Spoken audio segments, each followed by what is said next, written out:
Agora chegamos em Neemias. E eu tenho certeza que Esdras foi muito fácil para você ler. Depois de ler 1º e 2º Crônicas, Esdras foi mamão com açúcar, né? Faca na manteiga, foi facinho. E não vai ser diferente com Neemias, porque apesar de também ter ali algumas listas de nomes e tal, a história de Neemias é muito dinâmica, ela é muito inspirativa também, e ela nos traz muitas informações legais.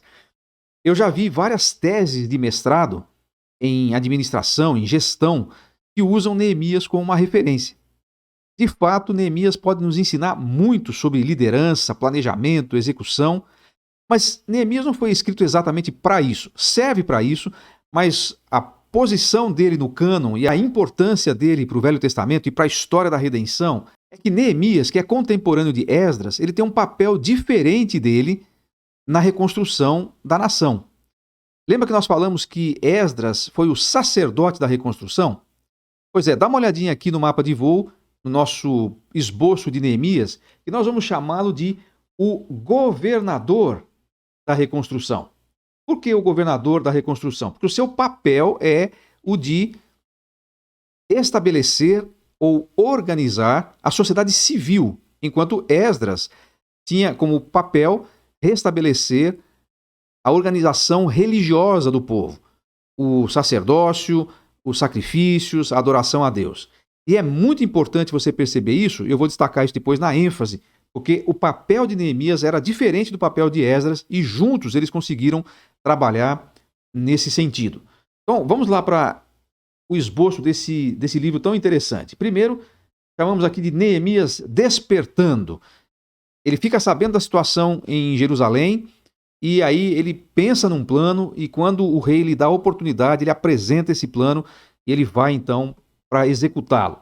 Nos capítulos 3 a 6, você vê Neemias trabalhando lá em Jerusalém. E aqui você tem a história incrível da reconstrução em tempo recorde dos muros de Jerusalém. A forma como ele desenvolve um plano de trabalho, uma organização, a motivação e tudo isso. Depois você encontra Neemias registrando. E aí você tem lá a genealogia, a lista dos nomes das pessoas que voltaram e assim por diante. É uma lista muito parecida com a de Esdras, talvez até cópia daquela. Depois você encontra Neemias apoiando. E aqui ele apoia o movimento de reavivamento que Esdras está conduzindo. Ele dá todo o seu apoio a isso para que o povo volte-se para Deus, conserte as suas vidas e volte a seguir a lei. E finalmente você encontra Neemias pactuando. Ele faz a renovação da aliança do povo para que as coisas que aconteceram aos seus pais e estavam acontecendo até aos seus dias, as consequências do afastamento de Deus, não voltassem a se repetir em Israel.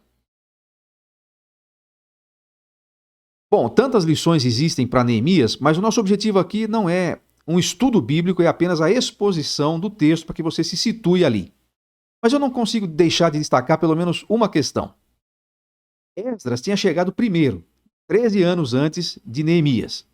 E Esdras tinha uma função sacerdotal e religiosa. Neemias, quando chega lá, ele chega para reorganizar a vida civil do povo. Ele é o governador da cidade. E ele vai ser um padrão de excelência em termos de governo. Ele não vai cobrar suborno, não vai receber salário, não vai se aproveitar da situação, ele vai servir o povo. Muito interessante a gente falar isso para os nossos políticos, para aqueles que lideram de forma geral.